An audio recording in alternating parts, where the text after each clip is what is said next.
Good evening. My name is Fraser Sherman. I'm a freelance writer, author of multiple fantasy short stories, also several film reference books. The first story I'll be reading is from my collection, Atlas Shagged, available in ebook form, soon in paperback. Atlas Shagged. When the government responded to the demands of the religious right by stepping up porn prosecutions, rumors spread on the internet that porn producers were going to retaliate by going gaunt. Most people assumed that was some new sex act pornographers had invented to distract them from their woes. A minority learned online that it had something to do with a man named John Galt. Googling Galt didn't turn up any information, however, so the few people who heard the name dismissed it from their minds. Even if they'd known enough to Google Big Johnson Galt, it wouldn't have enlightened them. No online porn databases or movie reviews mentioned Galt, a lost figure in the genre's history. Big Johnson Galt broke into porn in the early 1980s, back when watching dirty movies at home meant renting a VHS tape rather than streaming video. Retired porn actors, later interviewed by the FBI, confirmed that Galt's Johnson was big even by industry standards. Nevertheless, his films sat almost completely unrented in video stores. Interviewees blamed Galt's failed career on his decision to appear primarily in the work of his lover, producer, director, screenwriter Ayn Rand. Rand had broken into the industry with a series of one-person, all-masturbation videos such as The Virtue of Sexual Selfishness, during which Galt would jerk off, then explain why the quest for personal pleasure far outweighed the need to satisfy a partner. Using just one actor made Randy's films cheap, and therefore modestly profitable, but didn't draw enough of an audience to satisfy her. She turned instead to making more conventional porn such as The Golden Fountainhead and Atlas Jiggled. The resulting films proved unsuccessful as Randy's scripts emphasized talky discussions of her sex subjectivism philosophy over actual screwing. The interviewees did, however, admit that Big Johnson Galt had been perfectly cast, due to his amazing breath control. One example that came up over and over again was his success talking about sex subjectivism non-stop for 40 minutes, while also satisfying a half-dozen partners during the orgy scene in We, the Horny. After Randy's death, Galt received offers from other producers. He responded with long tirades about his contempt for a society that treated the industry like filth, even as it kept right on watching. Every speech concluded with a cryptic reference to Galt's Gulch, which listeners assumed was an anal sex film. When Galt abruptly disappeared and the movie never came out, the reaction from the people who listened to his speeches was relief, if they thought about him at all. It wasn't until the 21st century that Galt reappeared, showing the industry that time had confirmed his predictions. Society still condemned their creative endeavors, and parasites were now leeching millions from the industry through digital piracy. He proposed they set a date to withdraw to Galt's Gulch and stop the motor of the world. Sex. The date arrived. All over the internet, porn sites went Galt and shut down.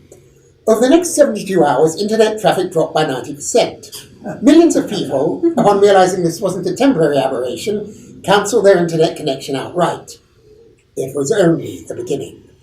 Galt had convinced the author of the long-awaited sequel, 60 Shades of Pink, to retreat to Galt's Gulch along with her manuscript. Ditto the publishers and staff of Maxim, Penthouse, and the more erotic end of the romance novel industry. The new revenue projections for Amazon and Barnes & Noble hospitalized a dozen executives with panic attacks. Finally, Washington began asking the question, who is John Galt? As they began searching for the answer, word came from Silicon Valley that America's top computer geniuses had left their jobs and their porn-free internet for Galt's Gulch. Galt contacted the president shortly afterwards. He reminded him that porn sites had always been the cutting edge of internet technology, the first to allow the use of credit cards, the first to offer streaming video. Galt revealed that in Galt's Gulch, his new recruits were happily working on more breakthroughs such as 3D streaming video, virtual reality, and sex holograms. The president asked Galt to think of the good of America and end the porn drought. Galt's email response included a list of demands and a sex objectivism lecture so long it crashed the White House .gov servers. Refusing to bow to Galt, the government struck a deal with cable companies, paying them to import Japanese porn and include it for free on all their systems. The failure of the hentai channel proved that, As Ronald Reagan almost said, the scariest thing to hear is, "I'm from the government, and I'm here to help you make porn." The desperate White House decided to strike directly at Galt's Gulch, sending in a Homeland Security strike force. Galt was ready, and so were several dozen large-breasted bisexual porn actresses. The strike force surrendered without firing a shot. When Galt released brief clips of the orgies in the Gulch, cutting off just before any sex actually occurred, millions of horny Americans declared they'd had enough, or rather, not enough. What Jon Stewart would describe as the Million Penis March, despite the presence of equal numbers of frustrated women, descended on Washington.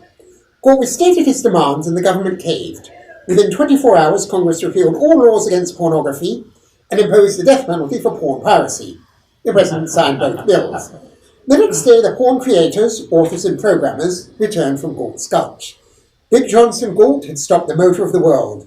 Millions of Americans sighed with relief and also gasped, moaned and occasionally shrieked as soon as he turned it back on.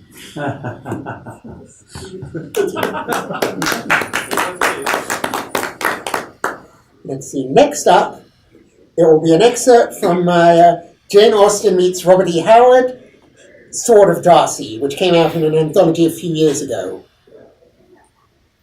Sword of Darcy.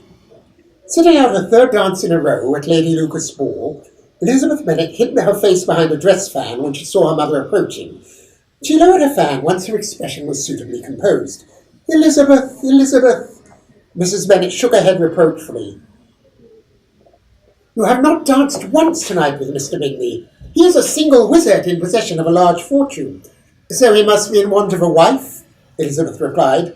"Unfortunately, since every mother in Longbourn thinks as you do, we have more ladies here than men for partners. If Mr. Wickham were not absent, Mr. Wickham and the officers of his regiment, but Mr. Bingley in any case seems determined to dance with every one of us, so I'm sure my turn will come. And when it does, I trust you will have the sense to restrain that sharp tongue of yours, child. He's a most suitable match. He's the most ineffectual wizard I've ever met. Nothing like Mr. Wickham. I think all the better of Bingley because he can't summon demons or do anything to affright a servant for giving notice. Conjuring delightful illusions is more than enough magic for a gentleman.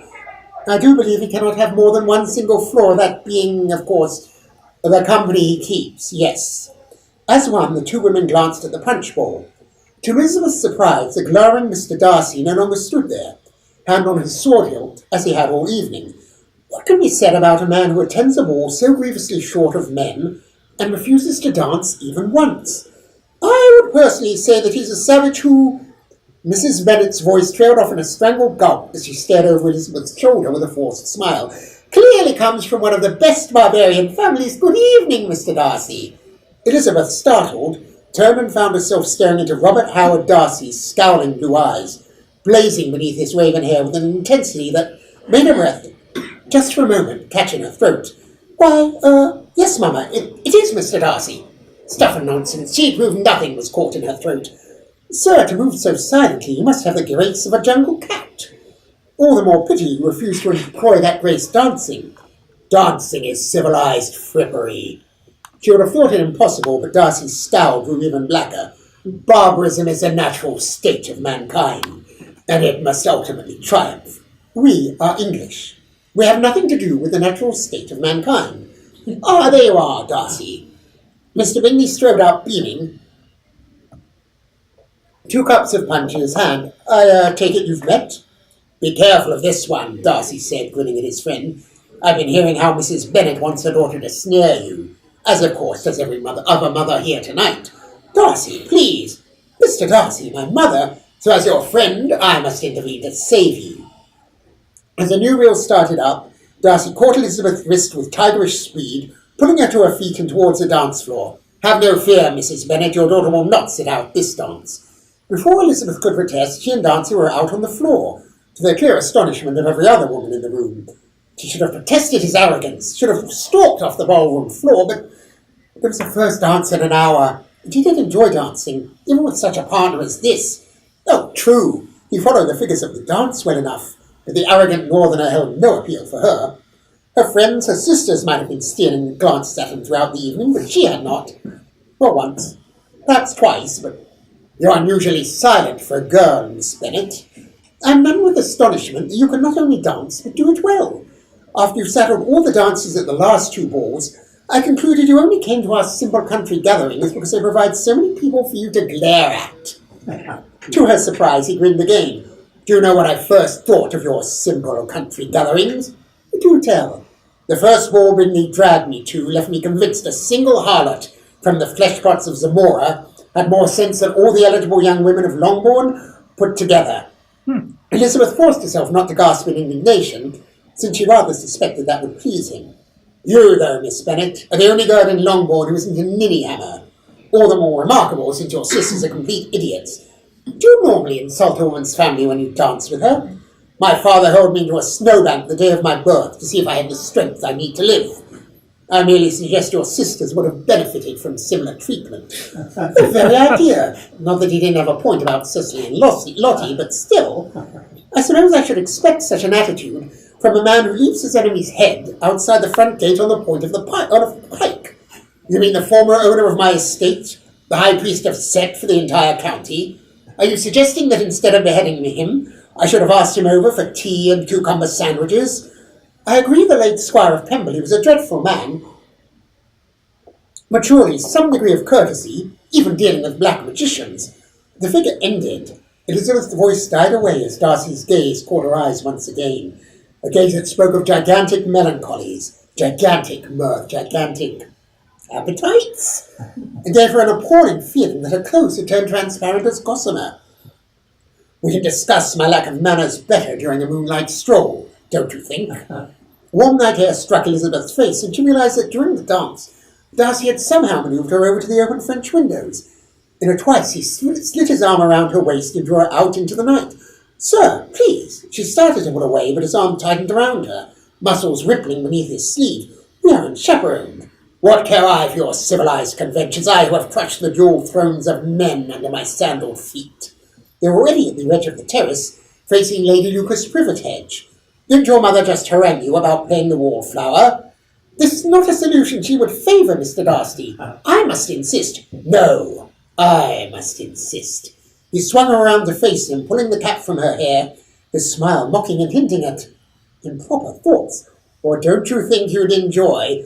Before Elizabeth could even begin to speculate about what Mr. Darcy thought she'd enjoy, a scaled horror thrust through the privet bushes and, with dreadful discourtesy, wrapped a slime-bedewed tentacle around their waists. Crum! With a feral snarl, Darcy drew his longsword and cleaved the monstrous limb with a single blow. As it flopped quivering to the ground, Darcy shoved Elizabeth back, away from the grotesque toad-like creature, only to have a dozen more writhing tentacles engulf him. His blade slashed through them as though they were but knitting wool, but Elizabeth saw with dread that for each arm he severed, another extended and ensnared him. Without warning, one tentacle reached beyond Mr. Darcy, caught Elizabeth, and pulled her back toward the hellspawn's monstrous, saliva-dripping jaws. Darcy cursed savagely and strained to reach her, but the horror's grip held him fast. Elizabeth dug her heels into the lawn, but it availed her nothing. The fiend's fetid breath, a strange mixture of brimstone and sour wine, wafted over her as its mouth gaped to receive her. With a cry of fury, Darcy wrenched his arm free and hurled his sword past Elizabeth into the abomination's maw. The beast gave a blood-curdling scream as the blade penetrated into its brain. Then its death throes hurled Elizabeth into the nearest topiary hedge. Darcy caught her as she fell, heedless of the slime and ichor that now spattered her dress. Wickham, he snarled, that his revenge should threaten you as well. Set, take the man. What? Elizabeth stared up at him, her mind still befuddled with shock. Mr. Wickham, why would you blame him for enough of such things? He drew her to him, far closer than was polite.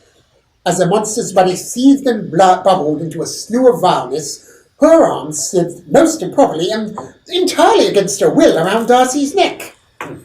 After I save a woman from a monster, it's customary to... Elizabeth! Her mother stood in the doorway, quivering in outrage. Mr. Darcy, by what possible barbarian custom are you and my daughter embracing? Elizabeth realized with dread that her near death beneath the fangs of a loathsome beast would in all probability not be the dominant topic of the coming week's gossip. For the rest of the story, you can find it in Atlas Shag, the collection, available as ebook and soon paperback. And next reading It's from a story called Far From Space, which will be coming out in an anthology of my own, self-published later. It's a series of stories that came out on the internet, Big Pulp, in 2010. It's set in an alternate history where most of the science fiction about radioactive movies about radioactive monsters, mad scientists, and alien invaders from the 1950s all actually happened. So life is a little different. The protagonist of this story is Danielle Taylor, Boston doctor who has now turned into a medic with the California National Guard. Fire from Space. California, May 1956. To Doc Taylor, Sergeant Hill said, clinking the glass of bourbon in his long black hand with those of the 4 privates around the table. Best damn medic in the whole damn guard, and probably the damn regular army. But Danny Taylor started to protest, but Hill wagged his finger at her. Sergeant, I didn't save Baker's leg, it's gone. His whole body be gone if you hadn't found the chemicals to kill that blob. Private Pulaski thumped his gin and tonic on the nightclub table for emphasis. Never seen anything like it, but you kept it cool and stopped it eating my buddy. From now on, anyone says a girl can't be a medic answers to me. Doc Taylor never loses her cool, Private Clemente said, gesturing expansively with his cigar. Look how she saved Roberts when the giant Gila monster bit him. Not for the first time, Danny wondered what her parents would say if they saw her now, sitting in a nightclub, dressed in fatigues, a medic like grandfather, being one of the guys instead of the damn girl medic Colonel Ancrum foisted on them. Then she pushed the thought away and raised her scotch. Just be thankful the blob was only a foot across. A man-sized one would have been a lot harder to kill. And don't forget, Dugan gave me the idea. Where is he, anyway? He has a dame, can you believe it? Clemente said. The 9 Rings, the house band at the Tower of Mordor nightclub, started singing and he raised his voice. I told him to bring her along, but she's his first woman, and I think he's he decided not to. The medic's still a lady, Hill said sternly. Watch your language. Danny congratulated herself on having learned not to show any outward shock at the platoon's cussing. Hell, she's also a comic book superhero. Strange Adventures isn't a superhero comic, Sarge, Pulaski said with infinite patience. It's not even science fiction. It's like that space realism Heinlein writes. Oh, come on, Hill said. Do you honestly think Starship Soldiers is a realistic look at war in space? A waitress tapped Danny on the shoulder as guys began debating Heinlein's vision. Are you Dr. Taylor, ma'am? I have a phone call for you. Danny crossed the dimly lit room, weaving between tables packed with soldiers, scientists, and science investigations agents. The phone was on the far side of the club from the band, which made it possible to hear them singing that new song about heartbreak at a hotel. This is Dr. Taylor? Doc, you gotta help me. It was Dugan's voice, squeaky as if it had never completely broken. I'm with my girl at the gay Songbird. That passion pit? Dugan! Silence on the end of the line. Danny berated herself mentally. I'm sorry, if you need help, you know you have it, just ask. Why am I saying that? What if she needs an abortion? I saw a spaceman walk into one of the cabins. He looked human at first, just for a second, and then he changed. Into what? A guy in a spacesuit. I wanted to investigate, but Lily, my girl, she's hysterical. If you and the guys could come over, help me check it out, and if you could give her something to calm her down. Which cabin are you in? 17. We'll be there, don't worry. Danny hung up, strode back to the table, heedless of who she shoved past. All she could think about was the alien seed pods down in the one coastal town that had grown into people, replaced the entire population. None of the guys hesitated when she told them, even though it was the first night off in a week and a half. Pulaski didn't even joke about the bespectacled oafs of serious Dugan winding up at a motor court as notorious as the gay Songbird. Within 2 minutes, he and the others, mindful of Eisenhower's call for saving gas, had joined Danny in her Buick. Pulaski gave directions, though Danny suspected most of the guys knew. Since the National Guard and the Regional Science Investigations Branch had set up bases around the small town of Windsong, the Songbird had become the haven of choice for anyone with a roommate who didn't want to make love in the back seat of their car. And in the middle of the desert, what else is there to do but screw? It took less than 10 minutes before the 2 cars screeched to a stop outside cabin 17. Danny scrambled out and took a medical kit from the trunk. If there was something she'd learned from the past few years, it was always to be prepared.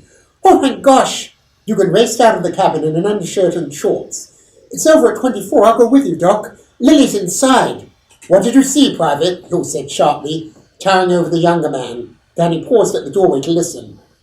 Well, guy in a business suit, Dugan swallowed nervously. I was staring out the window. I saw him go into 24. Just in the doorway, he changed. The businessman disappeared like it was an illusion. Then there was someone in a spacesuit, all metal. Too bad our carbines are back at home. He held to his automatic. These days, most guardsmen went armed, even off duty.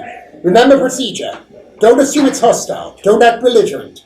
But don't forget, it only took one spaceman in Scotland to take over half the country. Now move! Danny opened the door to 17 and stepped inside.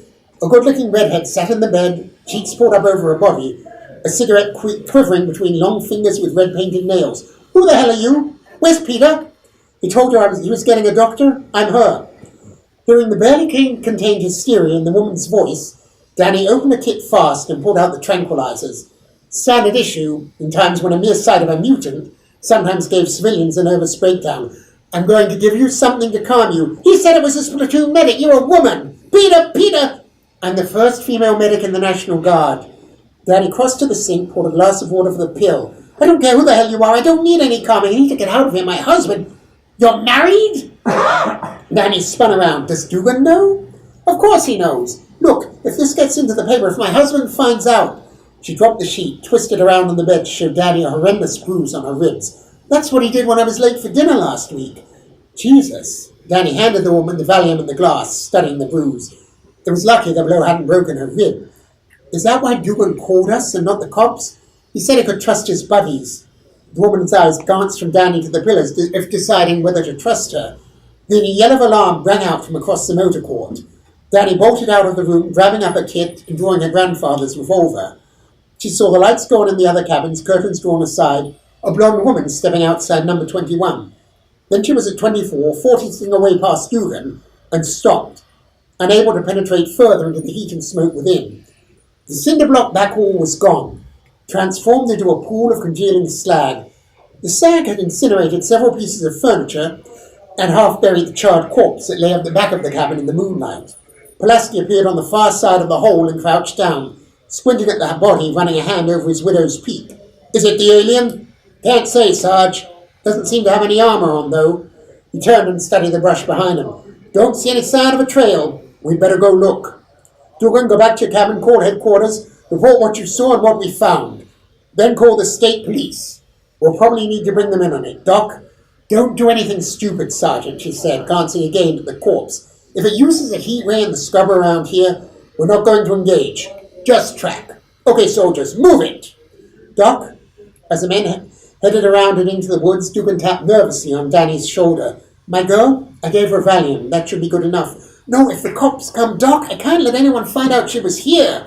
He grabbed her shoulders, fingers digging in with panic strength. She's married and her husband, he's a drunk, and I saw what he did to her. Danny pursed her lips. I'll take her home as soon as the guys get back. You can have her wait in my car until then. She could hear the sounds of cars starting up. I don't think anyone will find it strange she's leaving. Wow! Danny turned back to the doorway. A well-endowed blonde in slacks, black sweater and cat's eye glasses stood there staring inside. What happened here? Aliens, lady. Danny grabbed her and forced her firmly away. Stay back. For all we know, the weapon that did that was radioactive. Good point. The woman wasn't disturbed by the sight of the corpse, but dead bodies weren't as unfamiliar to Americans as they used to be. I'll check the front office, see if the manager knows who was staying here. And I'll go call the cops, Dugan said. I guess I have to stay, right? Afraid so, kid. Danny lit a cigarette and inhaled deeply, staring into the smoke. Pulaski's right, it doesn't look like everybody's wearing armor. But if that's not the spaceman, why would an alien sneak into a motel court in disguise just to murder one man? Okay, that's it for that one. And one last story, or part of one story. This was one that came out earlier this year called The Savage Year on the Lorelei Signal. June 8th, 1968. Walking past a half-naked couple making out next to a picnic basket, Artemis West wished she could turn invisible. I never thought my first assignment would involve working magic in front of a park full of hippies. She dressed to fit in at the Weatherford Park Lovin', jeans, poncho, buckskin band holding back her long brown hair, but still performing a Secret Service magic ritual in public. The outsider's existence and the government's role in keeping them bound were classified above top secret. I could wait until the park clears out, but I missed the visual for Bobby at Eternal Peace. The thought of Bobby Kennedy's assassination the day before hit her, once again like a punch in the gut. First Martin, then Bobby. What the hell has gone wrong with this country? Maybe I should just come back tomorrow? We've got months before the bindings fray, even a little. She shook her head. Her supervisor, Harry DeWolf, had made it clear during training that deviating from the schedule by even a day would get her written up.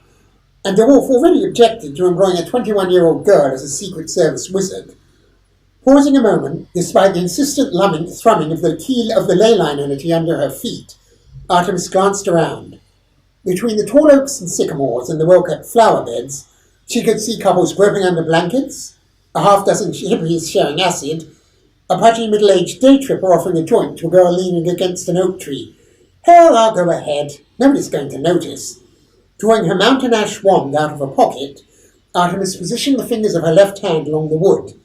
The ley lines instantly became clearer to her senses, though she could never define exactly which sense, and she extended her awareness, searching. Jesus Christ! A man's agonized yell snapped Artemis' concentration and spun her around. You bitch! The day tripper was clutching his hand, recording from a bronze-haired, bronze-skinned teenager in khaki slacks and a Hathaway shirt. Goddamn, I told you. Me asking to hitch didn't mean I was going to make it with you, the girl said. You should have listened. Artemis turned away and refocused on her task. Suddenly she saw, felt it precisely. The underground point where the interweaving energies that marked the edge of reality had frayed centuries ago. Some Indian medicine man had knotted it back up, saving the world against intrusions from outside. The knot had shifted a good quarter mile from where Artemis' predecessor had located and tightened it. It now lay a few feet in front of a World War II statue, in honor of Corporal Frank Westgate, who died a hero at Guadalcanal. And standing right on the spot, stroking his chin, stood a slim, crisply dressed gentleman with salt and pepper hair and a handlebar mustache leaning on a Malacca cane. Damn! Artemis glanced around. Maybe his work were far enough behind her not to notice, but this guy? He didn't seem absorbed in studying the statue historian, maybe? But she decided to play it safe, stepping behind a nearby oak. It was close enough for the magic to work, and if she kept her chanting low, maybe he wouldn't pay any attention. Closing her eyes, she let her breathing slow, reached mentally toward the key points in the knot where she'd have to tighten the weaving. Hey, baby, want some good acid? What? Artemis opened her eyes to see a stone-smiling boy with love beads over his bare chest staggering toward her. She tried to step aside, but he stumbled into her, knocking her wand away. Damn it, no I don't. Too bad. The boy stopped smiling, grabbed her arms and spun her around, then shoved her against the oak tree. That one's a no-no, baby. It's a bad scene if you get your hands on it. What? No! Artemis pushed back as he ground her face into the bark, but he had the weight and position to nullify her judo training. The bad scene will be if I don't get my hands on it. On the contrary, girl. The salt and pepper man approached with a military stride, glaring at her, speaking with a crisp British accent. The world's going to be much better off without your interference. Hugo, dispose of a wand. Then you and Charlie take us somewhere and do whatever needs doing. You'll have your reward tonight when the job is complete. You got it, Mr. Price. There was another guy speaking, a brawny redhead who snatched up a wand with a smirk. So with a cute chick like this, is it okay if we take a little reward now before we get rid of her? Whatever suits you, yes. The Englishman waved his hand as if it was too many to bother with, then turned back to the statue. And it's Covenant Price. Cov? The infamous name made Artemis' jaw drop, then Charlie yanked her away from the tree, keeping her arm in a painful half-Nelson. Listen, Charlie, for God's sake, you can't. Charlie's hold on her suddenly vanished, sending her stumbling to the ground. Landing face up, she saw a bronze-skinned arm around the kid's neck. Then the girl hitchhiker bent Charlie down and stabbed him headfirst into the oak. That's my pal, bitch! Hugo dropped out of his wand and lunged for the girl as Charlie collapsed. The girl dropped into a boxer's stance as Hugo approached her, then her long legs swung up fast, driving a sneakered foot into Hugo's crotch. He dropped to the ground, moaning. Uncle Andy wasn't kidding about where to hit them, huh? The girl turned startling gold eyes to Artemis and offered a hand. I was going to split, but I saw those creeps hassling you. I'm fine. Artemis snatched up her wand, saw Covenant Price standing atop the knot, and pointing at the statue. If you want to help stop that man... Her wand bucked in her hand as a spike of energy thrust down from Covenant Price to the knot, ripping away one of the key strands. Outside energy gushed up through the hole and into the man, then flowed out through his hand and into Frank Westgate's statue. Pivoting on its pedestal, the statue raised his rifle and fired at Artemis' chest. "Get down!" The girl slammed Artemis to the ground, landing on top of her as a violet bolt shot overhead, screaming as it passed. "Holy cow, it's some kind of robot!" Twisting around, Artemis saw the bolt hit Hugo, still moaning on the ground. Next instant, a tiny baby lay in his place, half buried in Hugo's unchanged tie-dye shirt and jeans. The statue shifted and fired into the crowd of hippies, its stone body groaning as it moved. A blonde danced into a transistor radio, turned into a waiting baby, barely a foot tall, and fell to the grass. "Holy cow," the girl gasped. To Artemis' horror, she sprang up and raced for the statue. It raised its rifle, but by the time it had aimed, the girl was already circling behind it. "I can't see a control panel. How do we deactivate it?" "Good luck with that." Artemis saw Covenant Price, the butcher of Kenya, walking away, knew she needed to catch him and knew she couldn't. Not while an outsider dwelled in the statue. But how did he do it? The wolf said no one on earth can sever those knots. The answer didn't matter. However it happened, she was the only thing between the outsider and the life of every innocent soul in Weatherford. Grasping the half-unraveled knot, Artemis began reciting the ancient binding ritual, unsure if it would even work on a knot that was no longer whole. By the time she'd finished the first line of the chant, she could sense how the medicine man had knitted the worn threads together. Feel the narrow loop that Covenant Price's spell had yanked loose. He hadn't released an outsider. It was incoherent, unworldly energy, streaming into reality without consciousness, but still malignantly dangerous. "Here goes nothing." Unsure what she was doing, Artemis kept chanting, willing the power in the words to put on the loops, tighten the knot, knit up the unraveled binding. Her body exploded in fire. She opened her eyes with a scream, saw her body was intact, but she could feel it burning, couldn't think, couldn't concentrate. She saw the bronze girl darting around the statue, ducking violent bolts, snatching up rocks to throw at it as if that would help. "She saved my life. I can't let it kill her." Closing her eyes, Artemis resumed the chant, ignoring the feeling of flames burning her alive. Ice enveloped her next, a solid block that froze her heart and left her fingers and face numb with frostbite. It didn't cancel out the fire, it only added to the pain, but she kept chanting, her grasp on the knot becoming firm in her mind, even as her body froze and burned to death simultaneously, and the loose strand of the knot slid smoothly back into place. "I did it! Dear God, I did it!" Only the energy, instead of dissipating, oozed out of the statue and down the nearest ley line, in the same direction she'd seen Covenant Price stride off. But that's not supposed to happen either, is it? Artemis opened her eyes, saw the golden-eyed girl on the ground, the statue standing over her, unmoving and powerless, with its bayonet pointed down. "I thought I was dead." The girl sat up, scowling at a bleeding cut on her arm. "I tripped, but then it stopped." She scrambled to her feet, set nervous hands on the statue. "It feels like solid stone. How the hell does it move?" "I've no idea." "Why do you care? You should be screaming." "Right, that chanting you were doing was just a coincidence." The girl frowned at Artemis, not hostile, only puzzled. "I've read about the psychic research they do at Duke. Was it some kind of telekinesis? Level with me, will you?" "Now, how about you tell me who you are first?" "My name's Diana." The sound of sirens made her break off, alarmed. "Damn it, I should have known the fuzz would show with all the hippies screaming." "The fuzz?"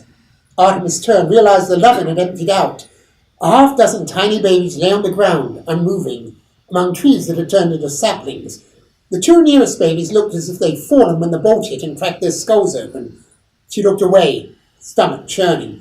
"Yeah, that part I don't dig," Diana said. "What the heck did it?" "Diana, I can't stay and talk." She broke into a run for the back corner of the park. "If I try to explain, Chief Nichols will think I'm crazy. It'll take too long to convince anyone otherwise. When the police show up, tell them, playing solid citizen isn't my scene either." Diana fell into place beside her. "You know a way out? Hole in the fence. We used it on senior skip day, every graduating class does." "I had tutors." "So you were going to explain and tell me who you were?" "Artemis West." She saw Diana, looked surprised. "I know, our names are a strange coincidence. Synchronicity, maybe? Like Young wrote about?" "I haven't read Young, but I guess so. Random patterns that aren't so random. They taught me in training it happens to wizards a lot. Why'd you show up here?" "My bread ran out, so I was going to try hitching to the coast. I just want some fun before I start college. Is that so unreasonable?" She glanced back as they reached the fence. So much for my first lovin'. They wriggled out onto Clement Avenue, no cops in sight. Diana flashed a peace sign. Sorry to break the synchronicity, but I'm splitting. Good luck stopping that creepy old guy. She dogged her way down the street before Artemis could respond. There was no sign of Covenant Price, but she could feel the power he'd unleashed, travelling across the city, making a wand hum under her finger. A half hour earlier, she'd been royally PO'd at parking her car at the A&P a block away because the park was filled. But if I'd been closer, the police might be asking me questions. Synchronicity again? The service never really told me how that's supposed to work. Maybe Uncle Herbert was right.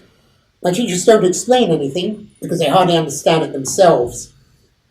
Okay, that's all. I think my voice is a little thin. I'm going to call it short. Stop.